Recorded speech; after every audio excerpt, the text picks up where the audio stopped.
ಕತ್ತೆಗಳನ್ನು ಮದುವೆ ಮಾಡ್ತಾ ಇದ್ದೀವಿ. ಪ್ರಾಣಿಗಳಲ್ಲಿ ಇರುವ ಪ್ರೇಮ, ಪ್ರೀತಿ ಮನುಷ್ಯನಲ್ಲಿ ಬರಬೇಕು. ಪ್ರಾಣಿಗಳಲ್ಲಿ ಯಾವುದೇ ತೊಂದರೆ ಇಲ್ಲ, ಜಾತಿಯ ಸೋಂಕಿಲ್ಲ, ಹೆದರಿಕೆ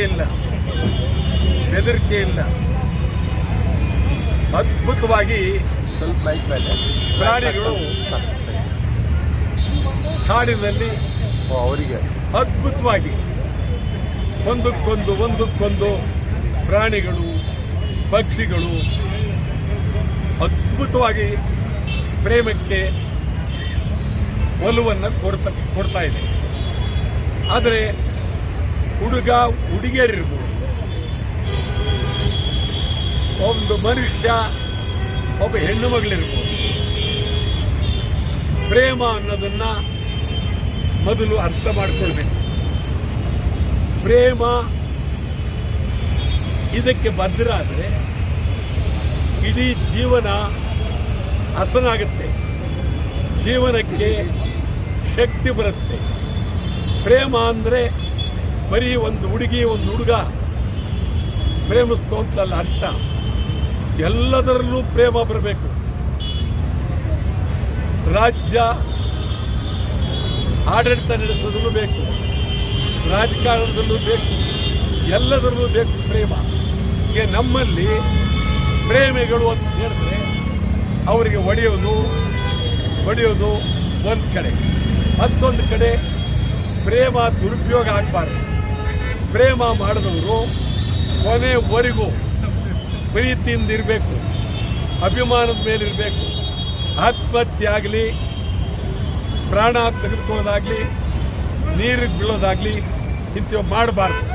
ಅದಕ್ಕಾಗಿ ನಾವು ಇವತ್ತು ಪ್ರೇಮಿಗಳಿಗೆ ಬೆಂಬಲವನ್ನು ನೀಡಿ ಸರ್ಕಾರಕ್ಕೆ ಒತ್ತಾಯ ಮಾಡ್ತೀನಿ. ಕನಿಷ್ಠ ಪ್ರೇಮಿಗಳ ಮದುವೆಗೆ 2 ಲಕ್ಷ ರೂಪಾಯಿ ಕೊಡಬೇಕು. ಮತ್ತು ಪ್ರೇಮಿಗಳ ದಿನಾಚರಣೆ ಇದು ವಿಶ್ವದಲ್ಲೇ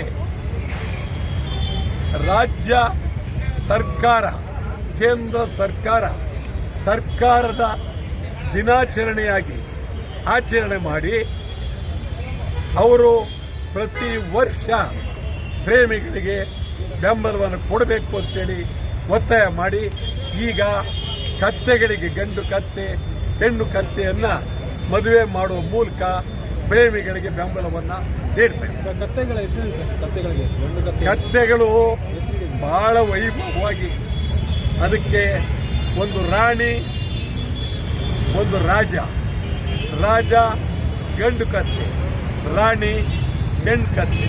ಬಹಳ ಅದ್ಭುತ ಅದು.